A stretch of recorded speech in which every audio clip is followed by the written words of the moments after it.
നമസ്കാരം. തിരുവല്ല മീഡിയ വാർത്തകളിലേക്ക് സ്വാഗതം.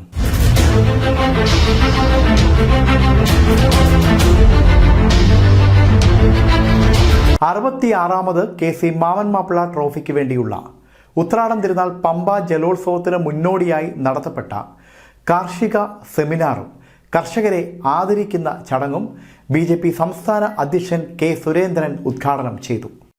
പരമ്പരാഗതമായ കാർഷിക വൃത്തിയും പിതാക്കന്മാർ സംരക്ഷിച്ച നമ്മുടെ മണ്ണും പ്രകൃതിയും സംരക്ഷിക്കപ്പെടേണ്ടത് ഇന്നത്തെ ജനതയുടെ ഏറ്റവും വലിയ ആവശ്യമാണെന്ന് BJP സംസ്ഥാന പ്രസിഡന്റ് K. സുരേന്ദ്രൻ പറഞ്ഞു.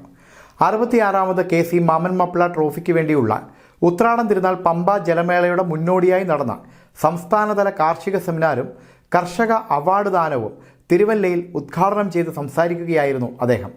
പരമ്പരാഗതമായ കലകളും സംസ്കാരവും നമ്മുടെ ഓണവും ജലമേളകളും പുതിയ തലമുറ വളർത്തിക്കൊണ്ടുവരുവാൻ ഗവൺമെൻറ്റുകളും ജനസമൂഹവും ശക്തമായ പിന്തുണ കൊടുക്കേണ്ടത് കാലഘട്ടത്തിൻ്റെ ആവശ്യമാണെന്നും സുരേന്ദ്രൻ പറഞ്ഞു.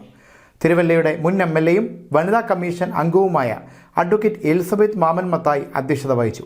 സമ്മേളനത്തിൽ KR പ്രതാപചന്ദ്രവർമ്മ, BJP ജില്ലാ പ്രസിഡന്റ് അഡ്വക്കേറ്റ് VA സൂരജ്, ജില്ലാ general secretary Pradeep Ayiroor, Victor T. Thomas, Kaviyoor grama panchayat president MT Dinesh Kumar, Thiruvalla municipal കൗൺസിലർമാരായ ശ്രീനിവാസ് പുറയാറ്റ്, വിജയൻ തലവന, പഞ്ചായത്ത് അംഗങ്ങളായ ജോസ് മാമൂട്ടിൽ, സനിലകുമാരി, ചന്ദ്രു S. കുമാർ തുടങ്ങിയവർ പ്രസംഗിച്ചു.